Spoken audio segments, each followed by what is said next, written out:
Bonjour à tous et bienvenue dans ce nouvel épisode de Plein Phare, le podcast business 100% breton.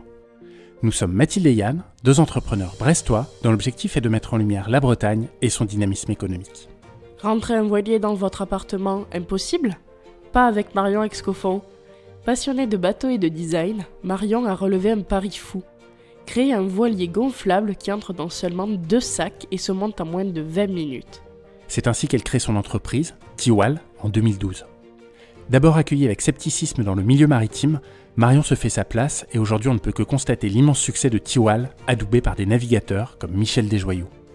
Avec plus de 3000 voiliers vendus partout dans le monde, la Morbihannaise rend la voile de loisirs accessible au plus grand nombre. Si vous êtes passionné par la mer et les activités nautiques, vous devez absolument écouter cet épisode, et si ce n'est pas le cas, faites-le quand même, vous ne le regretterez pas. On vous souhaite une très bonne écoute.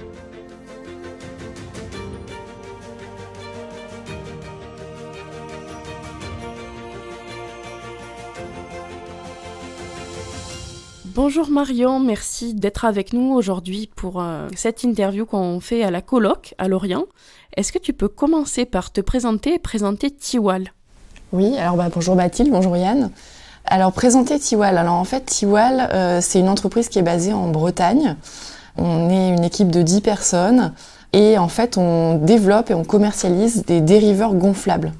Voilà, alors c'est quoi des dériveurs gonflables ? En fait, le principe, c'est un voilier, un vrai voilier, qu'on peut stocker dans 2 sacs et qu'on peut transporter absolument partout, dans le coffre d'une voiture, qu'on peut facilement stocker, qu'on peut mettre à l'eau facilement. Et voilà, et aujourd'hui, on a développé une gamme de 4 bateaux et on les vend partout dans le monde. Tiwal, le nom il est particulier. Qu'est-ce qu'il veut dire ? Pourquoi ce nom-là ? Alors oui, le nom est particulier. En fait, on a créé un nouveau produit, un nouveau concept. Et donc, on s'est dit qu'on allait créer un nouveau nom. Et ce nom est en fait un nom à consonance bretonne. Parce que, on est en Bretagne et fiers d'être en Bretagne et heureux d'être en Bretagne. Et aussi parce qu'on cherchait un nom nouveau. Donc voilà, c'est un nom inventé et qui sonne bien, en fait, partout dans le monde. D'accord, donc pas de signification particulière, mais un nom marketing facilement mémorisable et entendable. Voilà, et court. Oui, et pratique pour l'international aussi. Ce qui était important pour nous dès le lancement de l'entreprise, c'était cette possibilité d'être à l'international. Qu'est-ce qui t'a poussé à créer le premier voilier Tiwal ? Alors c'est une bonne question en fait. Ce voilier, c'est simplement un pied de nez à mon père. Depuis toute petite, je navigue sur le voilier familial avec toute ma famille, mon frère, ma sœur, mes parents, sur un First 30, un bateau de 10 mètres. Et puis un jour, forcément, j'ai voulu naviguer seule sur ce bateau parce que j'ai un peu grandi et donc voilà, et mon père a pas voulu me prêter ce bateau. Donc j'ai demandé une première année, il a pas voulu, 2e année, 3e année, je suis un peu têtue et la 3e année, il m'a fait mon œil. Alors je me souviendrai toujours ce geste, on naviguait sur le Titabule, le bateau familial. Puis il a mis son doigt sous son œil, il m'a dit oui, c'est ça. Et j'ai dit OK, je vais le fabriquer, le dessiner moi-même et tu vas voir papa l'année prochaine. Et c'est ce que j'ai fait en fait. Et à cette époque, en fait, j'étais donc dans une école de design industriel. Et donc, je voulais dessiner, non pas un énième bateau, mais un bateau qui apporte vraiment quelque chose. Et donc, j'ai dessiné le Tiwal. Mon objectif, c'était d'avoir un bateau qui, comme je disais tout à l'heure, soit facile à transporter, facile à utiliser. J'avais observé que sur les dériveurs actuels, c'était parfois long à gréer, donc à monter. Ouais. C'est long d'aller sur l'eau, donc je voulais qu'on puisse aller sur l'eau rapidement. Voilà. Alors tu nous disais que le Tiwal se mettait dans 2 sacs, donc ça déjà c'est une grosse différence avec les voiliers classiques, mais quelles sont les autres différences, notamment en termes de sensations, en termes de navigation ? Alors les autres différences, en termes de navigation, c'est un bateau qui est quand même vraiment facile à utiliser. Il pardonne facilement en fait, on peut facilement se tromper. Ouais. Et c'est un bateau qui est quand même vraiment confortable. Et moi ce que j'adore avec ce bateau-là, c'est que il y a une relation avec le bateau qui est différente d'un bateau en dur, où le bateau en dur, il y a un peu pas une confrontation, mais peut-être une sensation de dureté, il va falloir le maîtriser, alors que là, le Tiwal, on peut vraiment s'amuser avec. Si on tombe à l'eau, c'est pas grave, il se redresse vraiment très facilement. Même un enfant peut le redresser. Quand on se met à genoux dessus pour changer de bord, on se fait pas mal aux genoux. Quand on remonte à bord, il est très bas, donc du coup, c'est très facile de remonter à bord. Donc en fait, c'est vraiment un côté très convivial. Et à côté de ça, on a un bateau qui est un vrai bateau, et notamment, on vient de sortir un nouveau bateau là qui s'appelle le Tiwal 3R, qui lui est un bateau plus typé racing. Et là, en fait, on a un bateau qui est vraiment un bateau qui va très vite et voilà, qui se rapproche peut-être un peu plus des autres bateaux, mais tout en gardant cet aspect-là vraiment convivial et fun, en fait. Comme c'est des voiliers gonflables, est-ce qu'on est obligé de rester vraiment proche de la côte ou est-ce qu'on peut s'éloigner un petit peu comme avec un vrai voilier? Non, on peut s'éloigner de la côte comme avec un vrai voilier, comme avec un dériveur. En fait, c'est un catégorie D, en fait, donc c'est exactement la même chose que les bateaux standards, les dériveurs standards. D'accord. Voilà. Ton premier voilier, tu l'as créé en 2012, et à ce moment-là, comment est-ce qu'il a été accueilli dans le milieu du nautisme? Est-ce qu'il y avait plutôt de l'attrait ou du scepticisme? Eh c'était plutôt... Les gens étaient quand même très très sceptiques. Et c'est assez drôle d'en reparler maintenant parce que les gens nous disaient... Alors une fois, on a eu un... Alors je parle un peu plus même du proto avant parce qu'on a eu pas mal d'experts en fait qui sont venus avant et qui nous ont dit « Ouais, mais votre truc, ça ressemble à une tour Eiffel, ça marchera jamais. » Alors effectivement, la structure était pas dans la couleur noire. Effectivement, ça ressemblait à un proto, quoi. Ou alors, le côté gonflable, tiens, un matelas gonflable, ou voilà. D'autant qu'on avait passé 1 an en fait à bosser à fond pour sortir le produit parce que ça s'est pas fait tout seul, avoir une idée, faire un proto, etc. J'imagine. C'est pas évident. Donc voilà, non, c'était assez sceptique. Et du coup, ce qui est drôle aujourd'hui, c'est de pouvoir dire, bah voilà, aujourd'hui on a 2500 bateaux dans le monde et on apporte vraiment quelque chose sur le marché de la voile. On vient vraiment dans un endroit qui n'était pas fourni, il n'y avait pas de produit, quoi. Et ça n'a pas failli vous décourager? On est assez têtu, voilà. Donc on a monté cette boîte-là avec Emmanuel Bertrand, qui est mon associé et compagnon également. Et disons qu'il a plein de bonnes idées et qu'il a aussi gardé la tête froide quand il y a des challenges. Et puis moi, de mon côté, j'adore les problèmes. Donc à nous deux, en fait, on fait l'équipe et donc ouais, non, ça marche bien et on aime bien les challenges. Donc il faut aimer ça quand on est entrepreneur. Ça, c'est sûr. Clair. Quelle est la cible de tes voiliers? Tu disais que c'était un bateau qui était facilement manœuvrable. Est-ce que c'est justement en initiation à la voile ou est-ce que c'est un public complètement différent? Alors la cible, elle est assez variée. Ça peut aller autant de la personne qui veut s'amuser sur son super yacht et qui a une flotte de tiwal et qui va régater autour de son bateau. Donc ça, c'est une partie de nos clients. Ça représente 15% de nos ventes. Et la majeure partie de nos capitaines, en fait, ça peut être le papa qui a envie de faire découvrir la voile à ses enfants, qui faisait de la planche à voile. Ou alors ça peut être une personne qui a un bateau habitable. On a un modèle qui est très petit, en fait, très compact, et qui a envie d'un jouet au mouillage. Donc cette fois-ci, on peut dire sur un voilier à partir de 9 mètres. On met ça dans les soutes et puis on l'emmène. On peut aller faire tour du monde avec. Voilà, donc c'est assez variable. Et puis on a aussi des clubs de voile, du CPA, où on a aussi des resorts comme le Club Med. À Cefalù, on a quelques bateaux. Là, on vient d'avoir une nouvelle commande. Et en fait, c'est des clients qui viennent se passer un moment à l'hôtel et puis derrière qui ont envie de s'amuser, de passer du bon temps. Donc voilà, c'est très varié en fait, nos clients. Comment ça se passe, la création d'un voilier gonflable? Est-ce que tu peux nous détailler les étapes?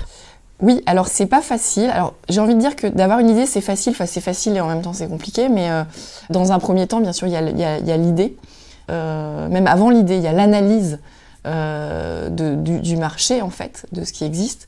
Donc pour le premier bateau, ça a été de constater que un voilier, c'est compliqué à stocker, compliqué à gréer, compliqué à utiliser parfois. Donc il y a cette première étape d'analyse. Ensuite, il y a une étape de recherche. Comment est-ce que je vais trouver une solution pour répondre à ces problématiques, si j'arrive à répondre à toutes ces problématiques. Et donc une phase de dessin, mais aussi de maquettes. Moi, je travaille beaucoup avec mes mains, je pense avec mes mains. Donc beaucoup de petites maquettes, de petits croquis. Et puis au fur et à mesure, une maquette qui prend forme. Et puis après, on passe sur du prototypage, en s'aidant aussi de la 3D. C'est des étapes qui... on passe de l'un à l'autre, en fait. Dessin, maquette, 3D, dessin, maquette, 3D. Et après, pour le premier bateau, il y a eu un premier prototype. Donc là, j'ai fabriqué une coque, carrément. Aller voir les fournisseurs pour fabriquer moi-même la coque. J'avais pas grand-chose à l'époque. J'avais beaucoup de chance parce que j'ai été suivie par un designer qui s'appelle Antoine Fritsch, son agence Fritsch du Risotti, qui m'ont suivi et épaulé là-dedans pour développer ça. Et donc voilà, ça se passe comme ça. Et puis on s'entoure. On s'entoure de personnes qui sont compétentes. À l'époque, c'est vrai, mon papa avait raison de ne pas me prêter son bateau. Je ne savais pas vraiment naviguer. Donc voilà. Et du coup, je me suis entourée de personnes pour réussir à développer ça. Et ensuite, ce bateau-là, premier bateau prototype, je l'ai essayé. Et puis, ma première réaction, ça a été de me dire « Ah, il flotte bien. C'est déjà pas mal. Et voilà, on sait jamais ce à quoi s'attendre et c'est ça que j'adore, c'est cette aventure-là en fait. Est-ce que tous les voiliers que vous produisez sont fabriqués en France ? Alors tous les voiliers qu'on produit, 50% de nos fournisseurs sont français. D'accord. Voilà. Après, on a 25% qui sont européens et le reste, c'est ailleurs dans le monde. On aurait aimé fabriquer entièrement en France, mais c'est quelque chose qui aujourd'hui est impossible d'un point de vue du savoir-faire, des savoir-faire qu'on a pu perdre en France ou des coûts. Ça reste un objectif quand même avec la relocalisation, la réindustrialisation de certains sites en France ? Ce sera toujours un objectif si c'est possible. De toute façon, nous, dès qu'on peut fabriquer des pièces, on les fabrique en France. Là, par exemple, je pense aux nouveaux bateaux où on a des safrans et des dérives qui sont en carbone. On avait la possibilité d'aller les faire fabriquer en Espagne. Ouais. On a trouvé un fournisseur avec lequel on travaille pour faire en sorte qu'il y ait le moins possible de main-d'œuvre en fait sur la fabrication de la pièce. On essaye d'industrialiser au maximum de manière à ce que ça puisse être produit en France. Ouais. Voilà. Donc ça sera toujours notre objectif. Maintenant, aujourd'hui, c'est pas possible. Notre fierté, en revanche, c'est que quand on est arrivé ici, on n'avait absolument rien. On n'était pas breton. Et en fait, aujourd'hui, on a quand même monté une entreprise de 10 personnes et qui fait pas du télétravail pour pas aller à Paris. On a une entreprise de 10 personnes bretonnes. Ouais. Et donc, on a créé une entreprise quand même. Voilà. Donc, il y a les fournisseurs, mais il y a aussi le fait que, on arrive à travailler ou à créer des emplois, en fait. Et ça, c'est une sacrée fierté, en fait. Est-ce que tes voiliers sont systématiquement testés par la communauté Tiwal avant commercialisation ? Alors, les voiliers sont testés. On a une personne qui teste nos bateaux depuis le départ, qui s'appelle Éric Névaux, qui est en fait un marin qui est moniteur de voile. C'est une personne qui en fait a une bonne expérience de la voile et qui teste nos bateaux, qui on a entièrement confiance, qui est costaud. Donc on sait qu'on peut faire des sacrés crash tests. Pour nous, c'est super important. Donc voilà, on a des souvenirs de crash tests où on a cassé nos mâts ou cassé nos pièces. Et ce que j'adore avec lui, c'est que le jeu, c'est tant qu'il arrive à casser le bateau, on le sort pas. Voilà. Donc on a ce testeur-là qui est vraiment là depuis les origines de Tiwal. Et puis après, on a d'autres testeurs. Là, je pense ce week-end, on a testé avec des amis un nouveau bateau ou des nouvelles pièces. Et ça, c'est génial parce que ça permet d'avoir différents sons de cloche en fait, en fonction des expériences en fait, de ces personnes. Donc on a cette chance-là. Et puis après, nos clients viennent aussi parfois tester des pièces et nous faire des retours. Tu parlais des crash tests et de la destruction des bateaux en phase de test. La durée de vie d'un bateau Tiwal, qu'est-ce que c'est ? Alors la durée de vie, nous on a monté la boîte il y a 10 ans. Nos premiers bateaux ont 10 ans. Donc on a travaillé vraiment, notre objectif c'était que la durabilité soit optimum. Donc on a travaillé sur tout ce qui est structurel, assemblage, tous les assemblages. Quand on monte un Tiwal, on a le petit clic, tout est vraiment parfait, tout est rodé. Et aujourd'hui, on a des clients qui viennent à la Tiwal Cup, donc qui est une régate de Tiwal, dont on parlera sans doute plus tard. Tout à fait. Et en fait, on voit des bateaux de 2012 qui naviguent et qui sont quasi neufs, en fait. Donc ça, c'est une vraie fierté pour nous. Voilà, et notre objectif, c'est d'avoir toujours plus de durabilité. Donc on a des bateaux de 2012 qui naviguent. Après, c'est sûr que c'est comme toute pièce. Si on n'entretient pas le bateau, ou qu'on le laisse sur la plage au soleil pendant des mois, nous, on peut pas. Il y a des choses que on peut pas maîtriser. Mais aujourd'hui, on est très fiers de la durabilité de nos produits. Et il y a encore autre chose, c'est qu'on est obligé d'avoir une qualité optimum, et ce qui est très important pour nous chez Tiwal, parce qu'on envoie les bateaux aux quatre coins du monde et on peut pas se permettre d'avoir des bateaux qui reviennent. Et donc voilà. Donc pour nous, la qualité, c'est quelque chose de super important. Et le bateau, quand on le voit, il est bluffant, quoi. Il est tout dans le moindre détail. Enfin, tout a été pensé. On a tout pensé au 2/10 près sur toutes les pièces, quoi.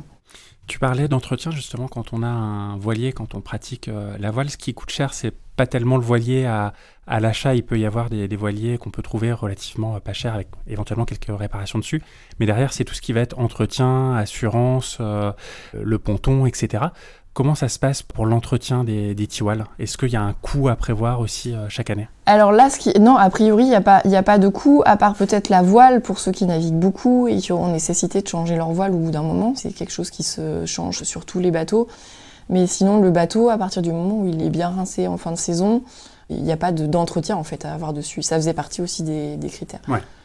Oui, il n'y a pas besoin de ponton puisque ça se range dans 2 sacs, donc finalement, voilà, c'est ça. pratique. Il n'y a pas de ponton, puis il n'y a pas de remorque pour transporter le bateau. Ouais. Ça, c'est quand même un sacré luxe, hein, parce que dès qu'il y a une remorque, il faut une cale de mise à l'eau, etc. Enfin, je ne sais pas si vous naviguez. Pas beaucoup. Il faut essayer le Tiwal. Mais avec plaisir. Ça reviendra à Plescope. Aujourd'hui, tu as 4 modèles, le Tiwal 2, 2L, 3 et 3R. Quels sont tes arguments de vente pour chaque voilier ? Alors, chaque bateau est très différent et a sa petite histoire. Je vais les faire dans l'ordre de sortie, en fait. Donc, il y a le Tiwal 3, qui, lui, est un bateau qui est très polyvalent. Mon objectif, à la base, c'était d'avoir un vrai bateau qui puisse permettre d'avoir des belles sensations quand on est seul sur l'eau, mais qui puisse permettre également d'accueillir une petite famille, quoi. Donc, on peut aller naviguer avec un adulte et 2 enfants. Ce bateau-là, il est vraiment polyvalent, je dirais. Ensuite, on a sorti un bateau qui s'appelle le Tiwal 2 et qui, lui, est entièrement gonflable. Donc le Tiwal 3, pour imaginer un petit peu, donc on a une coque en gonflable. Ouais. C'est du textile 3D, donc c'est très rigide, c'est gonflé à haute pression. Et dessus, on a une structure en aluminium. Donc cette structure en aluminium permet de s'asseoir dessus, de se mettre à l'extérieur du bateau pour augmenter la puissance du bateau. Et donc voilà, ça permet d'avoir un bateau très sport. Et le Tiwal 2, en fait, c'est un bateau avec une coque qui est entièrement gonflable. Donc on reste sur un bateau avec une coque, une carène en textile à double paroi. Donc on a une vraie carène sur ces bateaux-là, une coque en V, qui fait que ce sont des vrais bons bateaux. Et donc sur le Tiwal 2, on a cette coque-là, plus 2 ailes, mais qui sont gonflables en fait. Donc on peut aussi s'asseoir à l'extérieur, mais on s'assoit sur quelque chose de gonflable. Donc c'est un bateau qui, lui, est destiné plutôt à être monté plus rapidement. Donc c'est monté en 15 minutes, alors que le Tiwal 3, c'est monté en 20 minutes. Et donc ce bateau-là est destiné aux bateaux habitables, donc comme jouet au mouillage. Donc voilà, par exemple, je pars 2 semaines en vacances sur un bateau de 10 mètres, peut-être un peu plus, ou un catamaran. Je pars sur mon catamaran, j'embarque ce jouet, un peu comme j'embarquerais un paddle. Et donc il est vraiment très compact, facile à monter, il n'y a pas toute cette structure autour. Et lui, c'est plutôt un bateau destiné à la croisière. Okay. Voilà. Après, on a décliné ce concept-là avec le Tiwal 2L, qui est le même bateau, mais en plus long. Et là, ce bateau-là, en fait, donc pour peut-être donner une petite échelle des bateaux, ils font autour de, le Tiwal 3 fait 3,20 m, le Tiwal 2L fait 3,20 m aussi, et le Tiwal 2 fait 2,80 m. Okay. Donc Tiwal 2L parce que c'est Tiwal large, c'est plus long en fait, ouais. Plus long. Donc c'est la version familiale du T2. L'idée c'est d'embarquer 2-3 enfants et je peux vous dire que dès qu'on embarque des enfants à bord, c'est génial, quoi.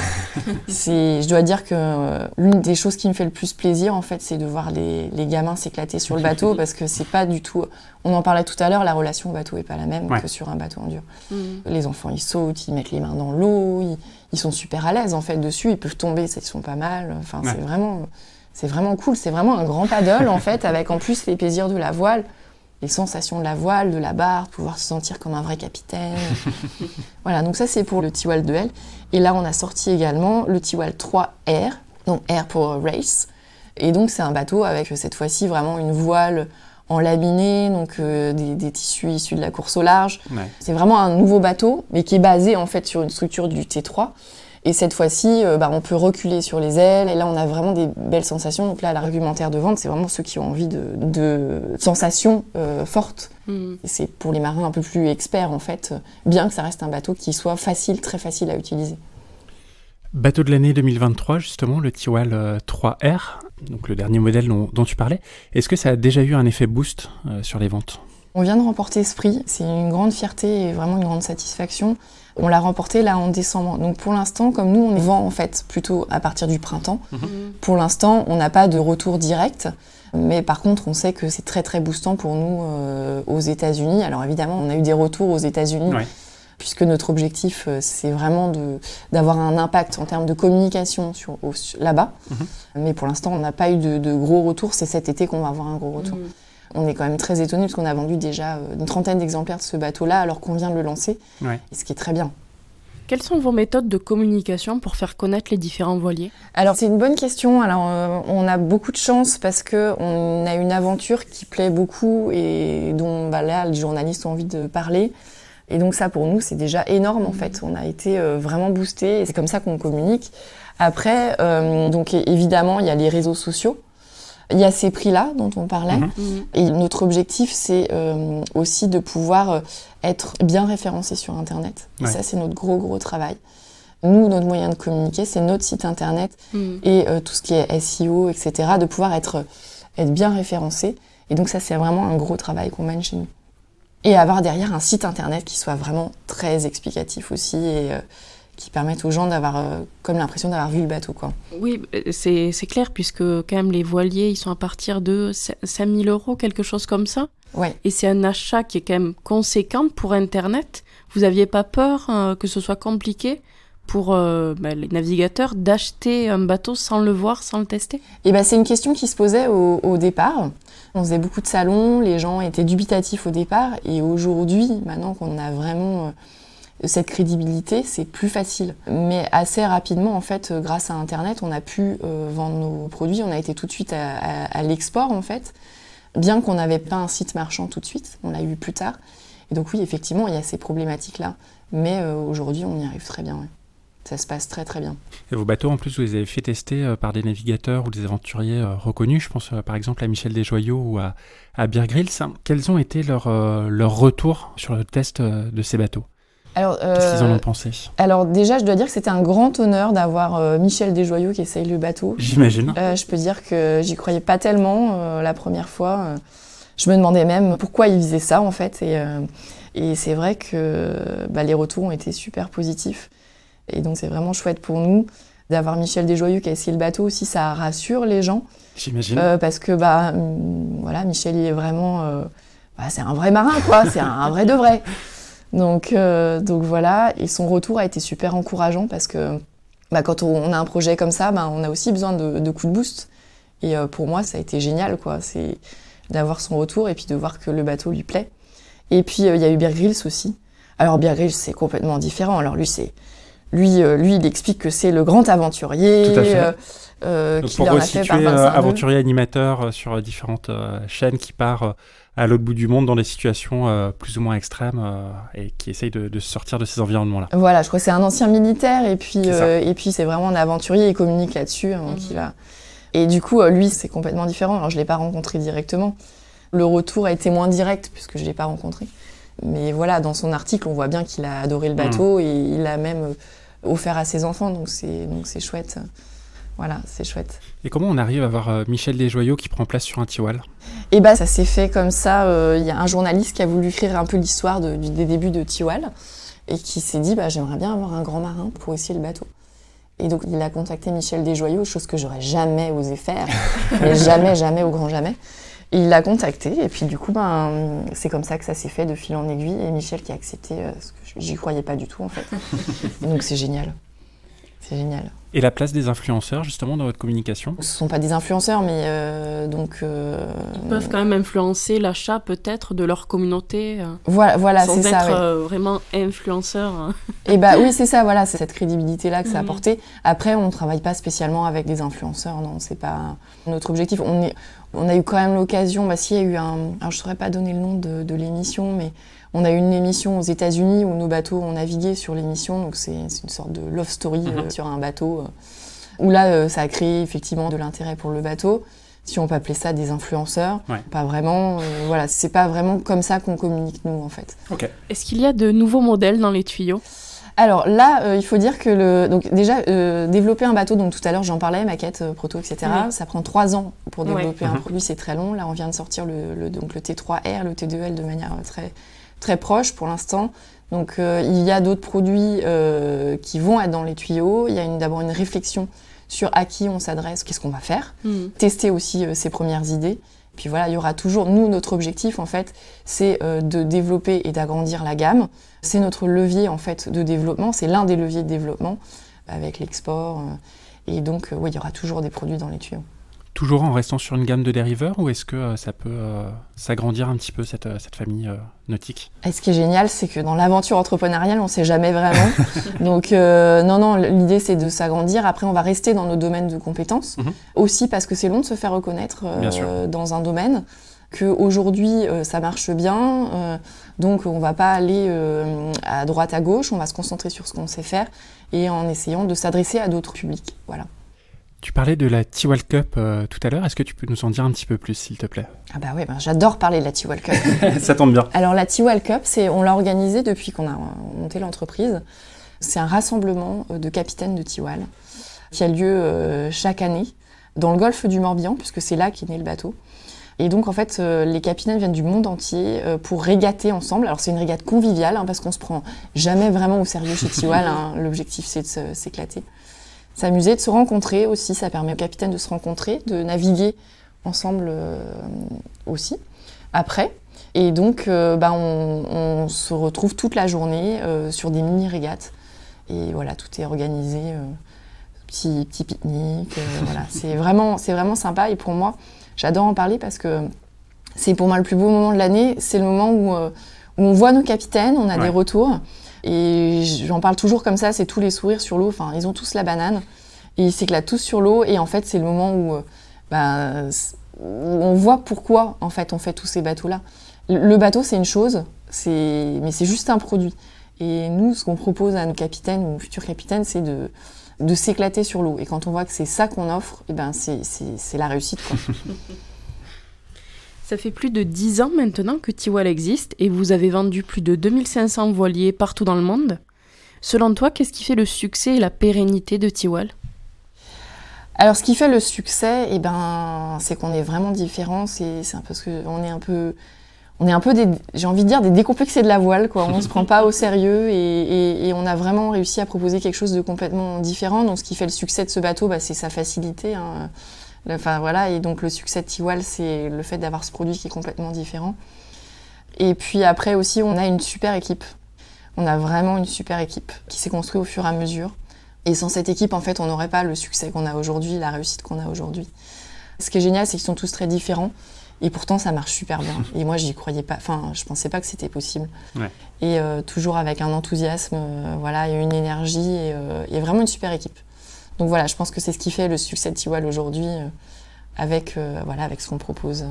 Ton objectif en lançant Tiwal, c'était de rendre la voile accessible à tous. Est-ce que tu penses y être arrivé aujourd'hui? Ou est-ce qu'il te reste encore un peu de chemin à parcourir?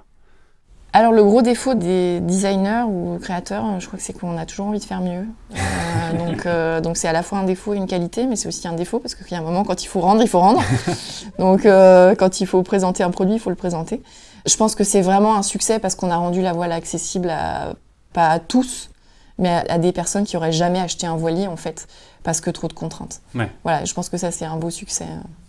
Tiwal dispose d'un réseau de revendeurs dans plus de 25 pays, donc des États-Unis à la Nouvelle-Zélande en passant par la Chine.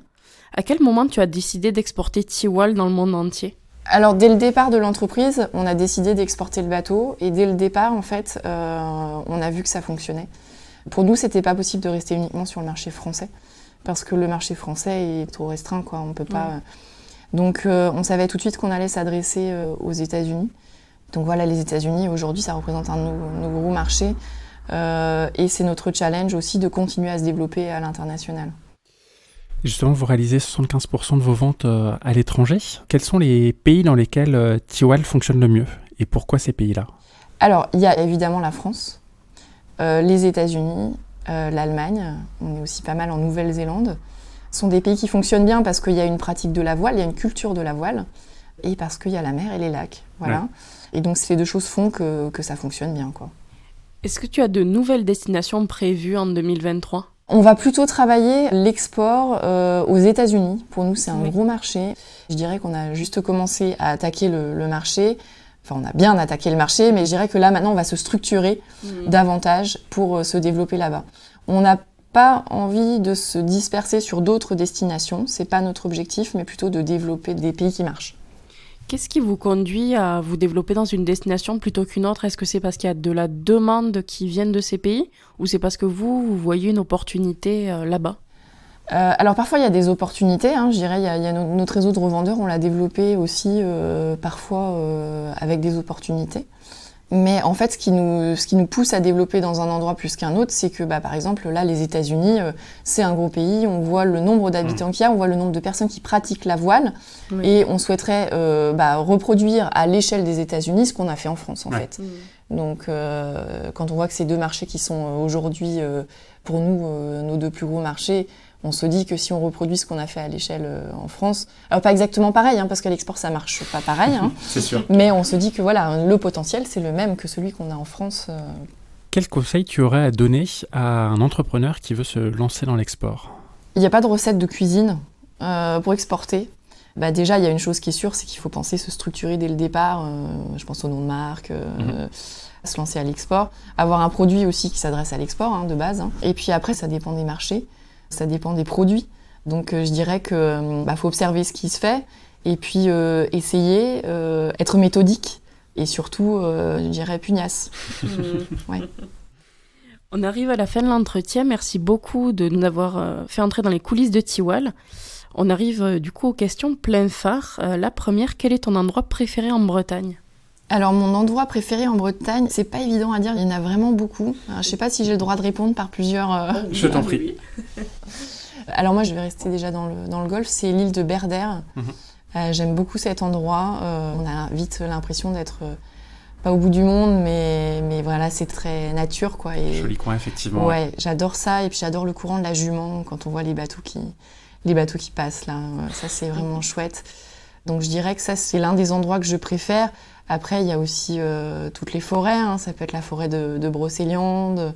Enfin, la Bretagne est d'une richesse extraordinaire.